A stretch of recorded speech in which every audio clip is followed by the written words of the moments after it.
Hi everyone, this is Anam. Welcome to global online needs. So आज का हमारा second lecture होगा बायोमोलिक्यूल्स पर for your upcoming MH nursing common entrance test. जैसे कि आप सभी को पता है, एमएच नर्सिंग के कॉमन एंट्रेंस टेस्ट के लिए हम आजकल ऑर्गेनिक केमिस्ट्री के काफ़ी सारे चैप्टर्स हमने कवर करा है। और जैसे कि प्रीवियस लेक्चर्स में हमने बायोमोलिक्यूल्स के काफ़ी सारे टॉपिक्स कवर कर लिया था। आज का ये सेशन बहुत इंपॉर्टेंट है बिकॉज आज के सेशन में हमने बहुत इंपॉर्टेंट टॉपिक्स जैसे कि फिशर कॉन्फ़िगरेशन किस तरीके से आपको देना है, उसका क्या रूल होता है, किस तरीके से आपको कौन सा कार्बोनिल ग्रुप देखना है। देन उसके बाद एंजाइम्स क्या होते हैं, किस टाइप के एंजाइम्स हमारे बॉडी में प्रेजेंट होते हैं। देन पेप्टाइड बॉन्ड्स किस तरीके से फॉर्म होते हैं, उसमें कौन सा रोल इंपॉर्टेंट प्ले करता है। देन प्रोटीन्स किस तरीके से होते हैं।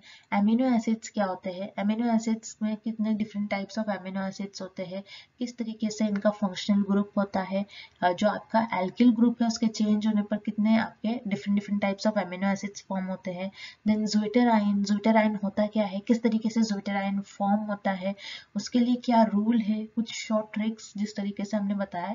तो वो सारी चीज़ें आज के इस सेशन में हम डिटेल में एक्सप्लेन करेंगे। हमने जो भी कुछ आज के इस लेक्चर में पढ़ा है बहुत इंपॉर्टेंट है, बहुत सिंपल है, बहुत सिंपल लैंग्वेज में एक्सप्लेन करा है और काफ़ी स्कोरिंग चैप्टर है। तो एंड तक जरूर देखिएगा। साथ ही साथ चैनल पर नए हैं तो चैनल को जरूर सब्सक्राइब कर लीजिएगा। और चलिए आज के इस वीडियो को हम स्टार्ट करते हैं। तो क्विकली मैं आपको बता दूं, एमएच-बीएससी नर्सिंग के कॉमन एंट्रेंस टेस्ट के लिए हम आपको कंप्लीट कोर्स प्रोवाइड कर रहे हैं, जिसमें हम आपको फुल सिलेबस कंप्लीट करवाएंगे, जिसमें हम आपको लाइव लेक्चर्स डेली प्रोवाइड करेंगे। डेली हमारे लाइव सेशंस होते हैं। देन उसके बाद रिकॉर्डेड लेक्चर्स भी हम आपको प्रोवाइड करते हैं। टेस्ट सीरीज हम आपको प्रोवाइड करेंगे जिसमें 50 प्लस से भी ज्यादा आपको इंपॉर्टेंट सारे टेस्ट सीरीज देखने मिलेंगे, जिससे कि आपको आइडिया लगेगा कि किस टाइप की एग्जामिनेशन में क्वेश्चंस आपको पूछा जाता है, लेवल ऑफ क्वेश्चंस क्या होता है, किस तरीके से आपका फॉर्मेट होता है क्वेश्चंस का। देन आपको नोट्स हम आपको प्रोवाइड करेंगे, बहुत सिंपल लैंग्वेज में नोट्स होंगे। इतना सिंपल आपको आप अगर इंटरनेट से देखते हो तो इतना सिंपल आपकी लैंग्वेज नहीं यूज करी जाती है, जिससे कि आपको रीड आउट करने में डिफिकल्टी आती है, आपको कॉन्सेप्ट समझ में नहीं आते। लेकिन हमारे नोट्स अगर आप एक बारी भी रीड करते हो तो सारा आपका कॉन्सेप्ट क्लियर हो जाएगा। साथ ही साथ हम आपको रिवीजन पीडीएफ प्रोवाइड करेंगे, जिसमें सारे आपके प्रीवियस ईयर क्वेश्चंस वगैरह सब कुछ इन्वॉल्व होंगे। 2000 से भी ज्यादा इंपॉर्टेंट क्वेश्चंस यहाँ पर हम आपको प्रोवाइड करते हैं। तो हमारे कोर्स की हम आपको 100% पासिंग गारंटी देते हैं कि हमारे ही कोर्स से आपको आपकी एमएच-बीएससी नर्सिंग के कॉमन एंट्रेंस टेस्ट में क्वेश्चंस देखने मिलेंगे। तो इस कोर्स को एक्सेस करने के लिए यहाँ पर आप हमारे जो दिए गए नंबर है, इस पर आप हमें कॉन्टैक्ट कर सकते हो व्हाट्सएप के थ्रू, या फिर हमारे ऐप को भी डाउनलोड कर सकते हो। वहां से आप इजीली हमारे कोर्स को एक्सेस कर सकते हो। देखिए, हमारे ऐप को आप प्ले स्टोर से कुछ इस तरीके से डाउनलोड कर सकते हो। प्ले स्टोर पर जाकर आप ग्लोबल ऑनलाइन टाइप करिए। इंस्टॉल करने के बाद आपको ओपन पर क्लिक करना है। देन इस तरीके का विंडो आपके स्क्रीन पर या फिर आपके मोबाइल फोन पर पॉपअप हो जाएगा। और हमारा ऐप पर यहाँ पर आपको सर्च बार देखने मिलेगा। यहाँ पर आप कोर्स नेम टाइप कर सकते हो, एमएच-बीएससी नर्सिंग। तो यहाँ पर आपको सारे जो हमारे स्टडी मटेरियल है ये आपको इजीली अवेलेबल हो जाएंगे। तो इस तरीके से हमारे ऐप के थ्रू आप स्टडी मटेरियल को एक्सेस कर सकते हो।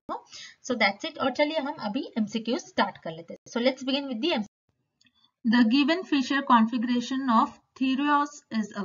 तो देखिए, इस क्वेश्चन में हमें पूछा गया है थीरियोस, जो कि एक आपका एक शुगर का नेम है या फिर आप कह सकते हैं कोई कंपाउंड है उसका नेम है।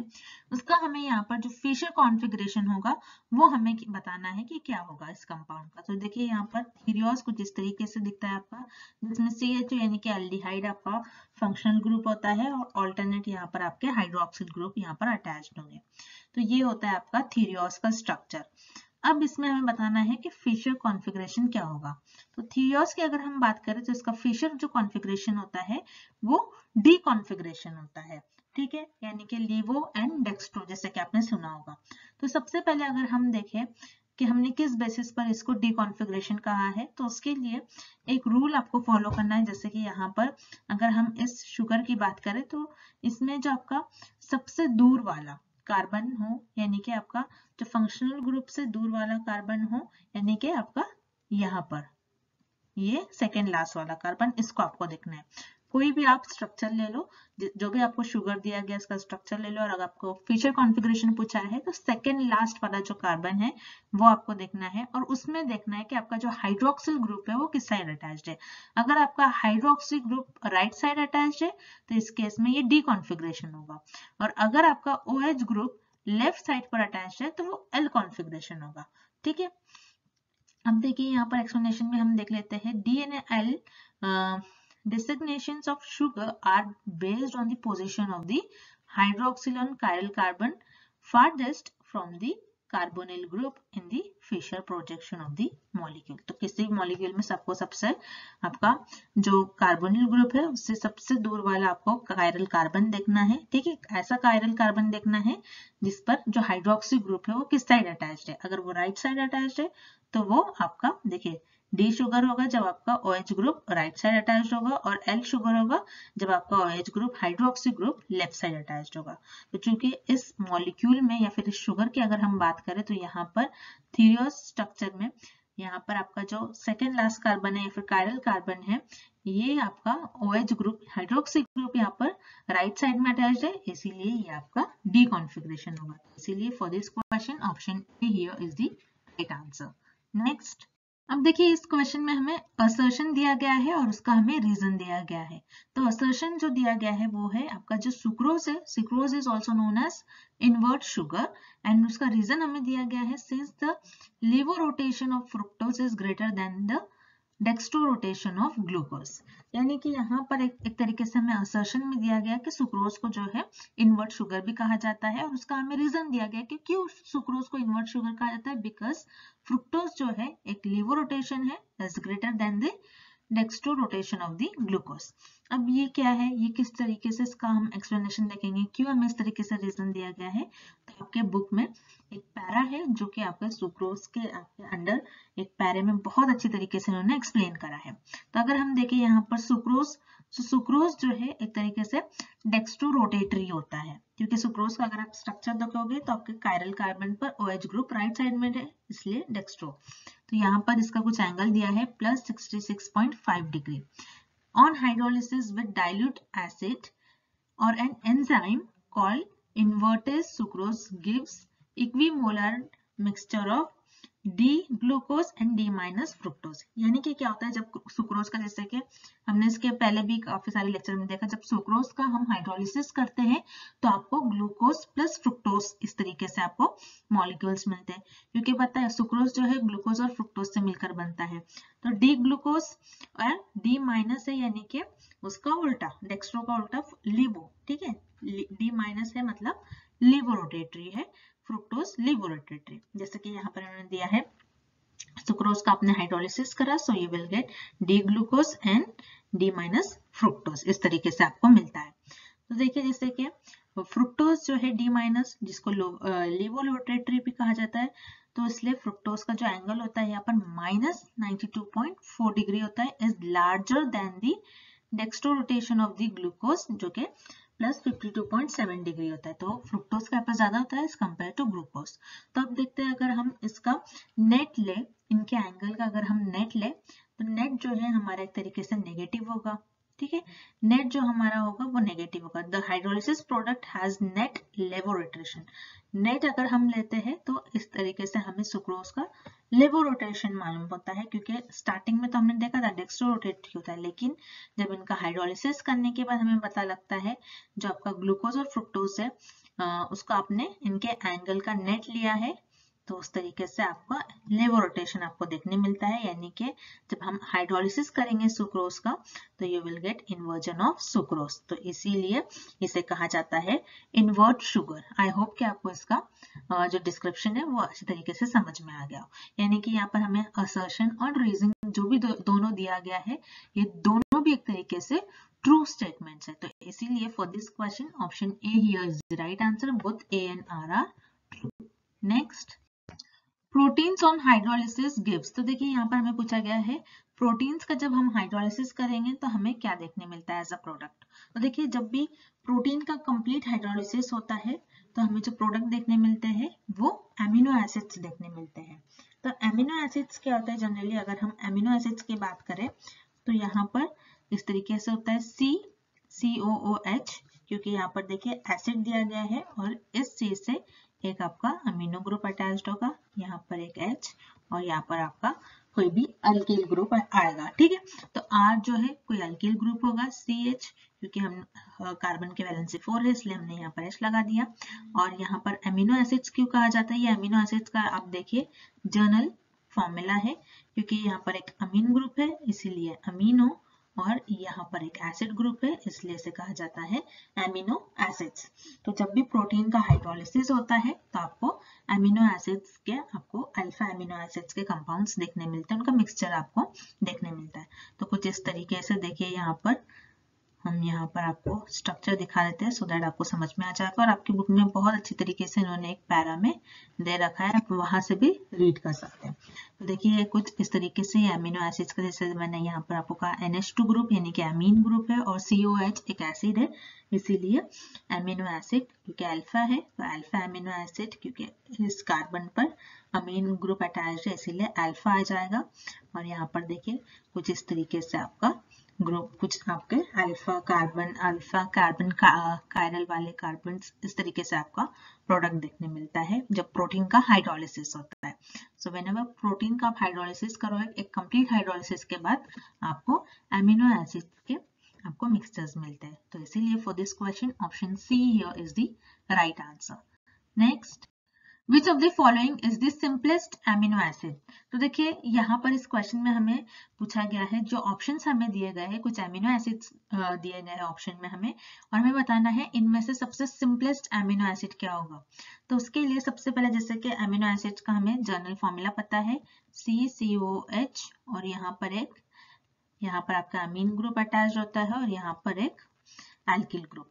तो ये जो R है आपका, ये एल्किल ग्रुप आपका चेंज होता रहेगा, और बाकी ये वाला जो पार्ट है, ये वाला पार्ट आपका हर एक एमिनो एसिड के लिए सेम होगा, क्योंकि ये अमीन ग्रुप और ये एसिडिक ग्रुप तो सब में सेम होगा, लेकिन चेंज क्या होगा आपके एल्किल ग्रुप। तो आपके बुक में कुछ इस तरीके से टेबल दिया गया है जिसमें आपके जो टाइप ऑफ एमिनो एसिड्स है उनमें जो एल्किल ग्रुप चेंज हो रहे हैं, जैसे कि यहाँ पर R है, जो आपके एल्किल ग्रुप चेंज होते हैं उनका नेम दिया गया है। अगर R की जगह पर यहाँ पर हम H जोड़ दें तो ये जो आपका एक कंपाउंड बनेगा, ये जो एक मॉलिक्यूल होगा, ये आपका होगा ग्लाइसिन। ठीक है, यहाँ पर सबसे सिंपलेस्ट फॉर्म R की जगह H जुड़ सकता है, ये सबसे सिंपलेस्ट फॉर्म है जो कि ग्लाइसिन होता है। देन उसके बाद अगर आप R की जगह पर यहाँ पर CH3 ग्रुप अटैच कर दोगे तो ये एलेनाइन। देन उसके बाद दो CH3 ग्रुप CH अटैच करोगे तो वैलिन। उसी तरीके से R की जगह पर यहाँ पर दो CH3 group CH2 then leucine. तो इस तरीके से काफी सारे और भी आपको नेम्स दिए गए हैं, और R की जगह पर किस तरीके से जो जो कंपाउंड अटैच हो रहे हैं, जो जो एल्किल ग्रुप्स वगैरह अटैच हो रहे हैं वो आपको दिया गया है। तो सबसे सिंपल क्या होगा, R को रिप्लेस कर H अगर हम जोड़ दें तो वो होगा आपका ग्लाइसिन। ठीक है, तो for this question option B here is the right answer.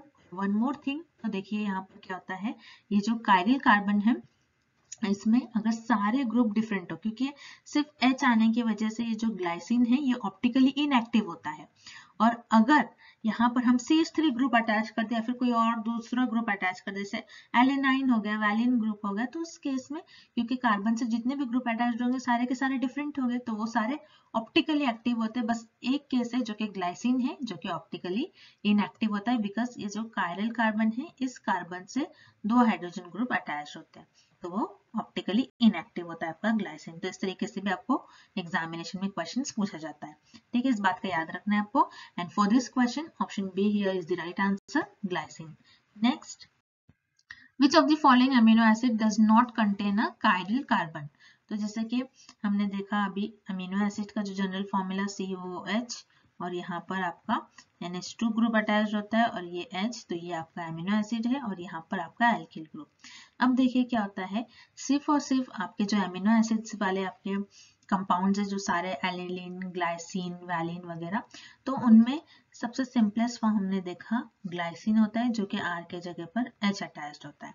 तो यहीं पर एक ग्लाइसिन एक अमीनो एसिड ऐसा अमीनो एसिड है जिसके पास कोई कायरल कार्बन नहीं होता। कायरल कार्बन क्यों नहीं होता? बिकॉज यहाँ पर क्या हो रहा है, 2 हाइड्रोजन एटम अटैच्ड हो रहे हैं। कायरल कार्बन क्या होता है? ऐसा कार्बन जिससे कि चारों के चारों ग्रुप जो कार्बन से अटैच्ड है वो सारे के सारे डिफरेंट होना चाहिए। अगर हम एलेनाइन की बात करते हैं, कुछ इस तरीके से कंपाउंड इसका होता है COH NH2 और यहाँ पर CH3। तो यहाँ पर देखिए ये आपका कायरल कार्बन होगा क्योंकि यहाँ पर कार्बन से जितने भी यहाँ पर ग्रुप्स अटैच है सारे के सारे डिफरेंट है। एक हाइड्रोजन है, देन एक एसिड है, देन एक अमीन है, देन एक CH3 ग्रुप है। तो एक तरीके से चारों के चारों डिफरेंट ग्रुप है। तो एलेनाइन यहाँ पर क्या होगा? कायरल कार्बन उसके पास होगा बिकॉज चारों के चारों ग्रुप जो है डिफरेंट है। लेकिन ग्लाइसिन क्या होगा? जिसमें यहाँ पर 2 बार हाइड्रोजन आ रहा है जिसकी वजह से ग्लाइसिन जो होता है ये आपका एक तरीके से ऑप्टिकली इनएक्टिव होता है और इसमें कोई कायरल कार्बन नहीं होता है। बाकी सारे अमीनो एसिड्स ऑप्टिकली एक्टिव होते हैं। इस बात का आपको ध्यान रखना है। And for this question option B is the right answer, glycine. Next, which of the following compounds can form zwitter ion? अब देखिए इस क्वेश्चन में हमसे पूछा जा रहा है दिए गए कंपाउंड्स में से कौन सा एक ऐसा कंपाउंड है जो कि आपका ज्विटर आयन फॉर्म कर सकता है। तो वो कंपाउंड है आपका एलेनाइन। यानी कि ज्विटर आयन होता क्या है, किस तरीके से ये फॉर्म करता है, इसके लिए हम एक रिएक्शन देखेंगे, एग्जाम्पल के थ्रू हम समझेंगे सो दैट आपको और अच्छे तरीके से समझ में आ जाएगा। जैसे फॉर एग्जाम्पल ज्विटर आयन, जैसे हमने यहाँ पर लिया एलेनाइन, तो आप कोई भी एक ऐसा कंपाउंड ले सकते हो जिसमें एक बेसिक ग्रुप हो, ठीक है। अब ज्विटर आयन के लिए एक बेसिक ग्रुप और एक एसिडिक ग्रुप हो, ठीक है। ऐसे कंपाउंड और ऐसे मॉलिक्यूल जिसमें एक बेसिक ग्रुप और एक एसिडिक ग्रुप हो वो आपके ज्विटर आयन फॉर्म कर सकते हैं। जैसे फॉर एग्जांपल यहाँ पर क्या होता है, जैसे कि यहाँ पर एक हमने अमीनो एसिड्स ले लिया, एलेनाइन ले लिया, तो यहाँ पर COH ये एक एसिडिक ग्रुप है और NH2 ये एक आपका बेसिक ग्रुप है, ठीक है। यहाँ पर देखिए नाइट्रोजन के पास लोन पेयर होते हैं। अब यहाँ पर इसको चाहिए कि ये एक इसको बहुत यहाँ पर इस NH2 के ऊपर लोन पेयर होता है तो वो चाहता है कि एक में प्रोटॉन कैसे ले लूं। तो यहाँ पर जो H होता है ये H यहाँ पर चले जाता है, NH2 इसको ले लेता है, तो यहाँ पर देखिए ये NH3 हो जाता है और नाइट्रोजन पर प्लस चार्ज इसलिए लगा क्योंकि उसने एक प्रोटॉन एक्सेप्ट कर लिया। प्रोटॉन्स का बस यहाँ पर ट्रांसफर होता है। ज्विटर आयन में पहली बात यह है कि ऐसा कंपाउंड और ऐसा मॉलिक्यूल जिसमें एक बेसिक ग्रुप हो और एक एसिडिक ग्रुप हो, जैसे कि यहाँ पर एक एसिड है और NH2 जो है ये हमारा एक बेसिक ग्रुप है। तो दोनों ये तो फर्स्ट आपका प्रायोरिटी होना चाहिए कि एक एसिडिक ग्रुप एक basic group.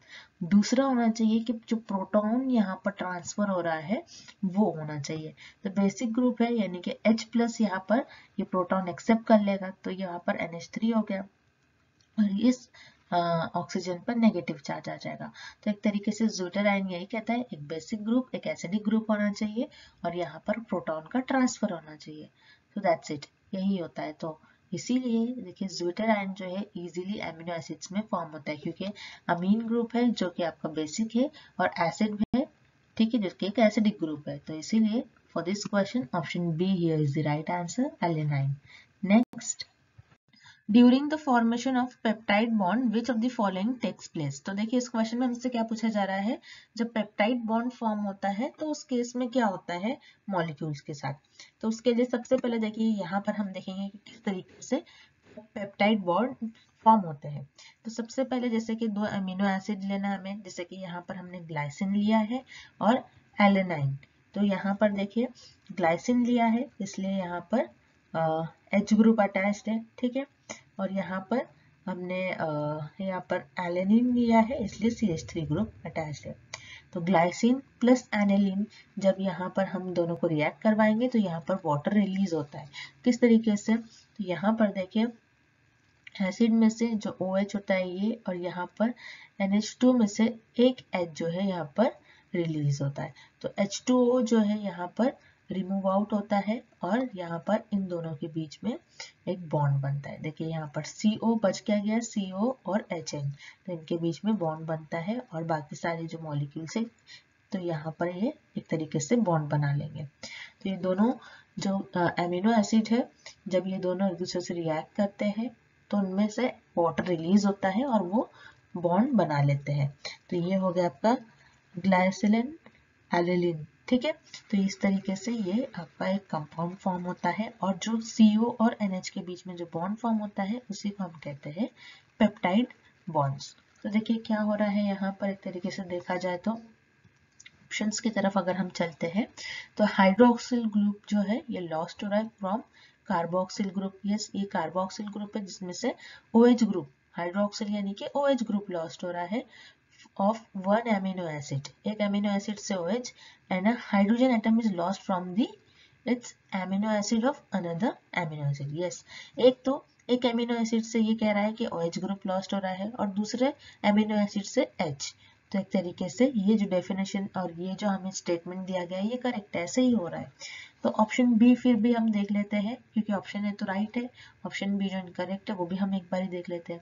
Hydrogen atom is lost from its carboxyl group, नहीं, कार्बोक्सिल ग्रुप से हाइड्रोजन नहीं लॉस्ट हो रहा है, हाइड्रोक्सी OH ग्रुप लॉस्ट हो रहा है, तो ऑब्वियसली ये आपका इनकरेक्ट होगा। उसी तरीके से option C, hydroxyl group is lost from its carboxyl group, yes, carboxyl group से हाइड्रोक्सिल ग्रुप तो लॉस हो रहा है of one amino acid and hydroxyl group is lost from its amino acid of another, नहीं, hydroxyl group नहीं lost हो रहा है बाकी दूसरे एमिनो एसिड से, बल्कि हाइड्रोक्सिल ग्रुप से OH और दूसरे जो एमिनो एसिड से उससे बस H लॉस हो रहा है।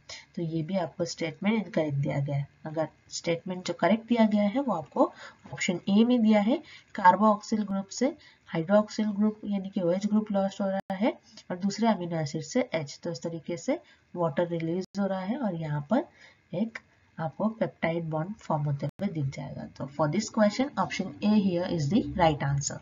नेक्स्ट, और ट्राइपेप्टाइड हैज, तो देखिए ट्राइपेप्टाइड बॉन्ड में कितने अमीनो एसिड्स होते हैं और कितने पेप्टाइड बॉन्ड्स होते हैं ये हमें बताना है। तो ट्राइपेप्टाइड यानी कि एक तरीके से ट्राइपेप्टाइड यानी कि जिसमें 3 अमीनो एसिड हो, जैसे कि हमने देखे प्रीवियस क्वेश्चन में किस तरीके से हमने देखा, 2 अमीनो एसिड जब हम लेते हैं, 2 अमीनो एसिड्स जब हम लेंगे तो हमें एक पेप्टाइड बॉन्ड फॉर्म होते हुए दिख जाएगा, ठीक है। तो उसी तरीके से अब ट्राइपेप्टाइड है यानी कि 3, जब हम 3 अमीनो एसिड लेंगे, 3 अमीनो एसिड लेंगे तो उसमें हमें कितने बॉन्ड फॉर्म होते हुए दिखेंगे, 2 पेप्टाइड बॉन्ड, क्योंकि देखिए यहाँ पर भी आप एक अमीनो एसिड ग्रुप ऐड कर दीजिए तो क्या होगा, यहाँ से एक वाटर निकलेगा, देन इसके बाद इस और इस कंपाउंड में कंपेयर करें तो OH यहाँ से और इस कंपाउंड का H, यानी कि यहाँ पर एक बॉन्ड और यहाँ पर एक बॉन्ड, तो कितने पेप्टाइड बॉन्ड देखने मिलेंगे हमें, 2 उस केस में, ठीक है। तो एक तरीके से ट्राइपेप्टाइड जो आपका होता है उसमें आपके 3 अमीनो एसिड्स होते हैं, आप कोई भी अमीनो एसिड्स ले सकते हैं, यहाँ पर ग्लाइसिन, एलेनाइन, ठीक है।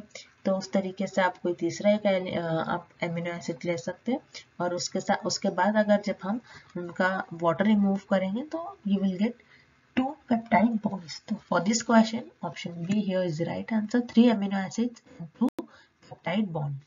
Next. A dash is a biocatalyst that increases the rate of the reaction without being changed. तो देखिए इस क्वेश्चन में हमसे क्या पूछा जा रहा है, एक कौन सा दिए गए ऑप्शन में से कौन सा ऐसा बायोकैटलिस्ट है जो कि रेट ऑफ रिएक्शन को इंक्रीज करता है विदाउट एनी चेंजेस, तो वो हमें बताना है। तो सबसे पहले देखिए जो बायोकैटलिस्ट है, यहाँ पर बायोकैटलिस्ट वर्ड बहुत इंपॉर्टेंट है। सिर्फ कैटलिस्ट होता है तो सारे ऑप्शंस होते हैं, लेकिन बायोकैटलिस्ट जो होता है एक तरीके से हमारे बॉडी में रिएक्शंस जो होते हैं उनको कंट्रोल करता है, फिर उनका रेट ऑफ रिएक्शन इंक्रीज करता है, तो वो होता है एंजाइम। बाकी सारे जैसे कि अगर हम यहाँ पर देखें कैटलिस्ट जैसे कि aluminium oxide, silicon dioxide, hydrogen पर ऑक्साइड, तो ये सारे ऐसे कैटलिस्ट है जो कि आपके जो केमिकल रिएक्शंस है उनके रेट को कहीं ना कहीं डिक्रीज भी करता है और इंक्रीज भी करता है।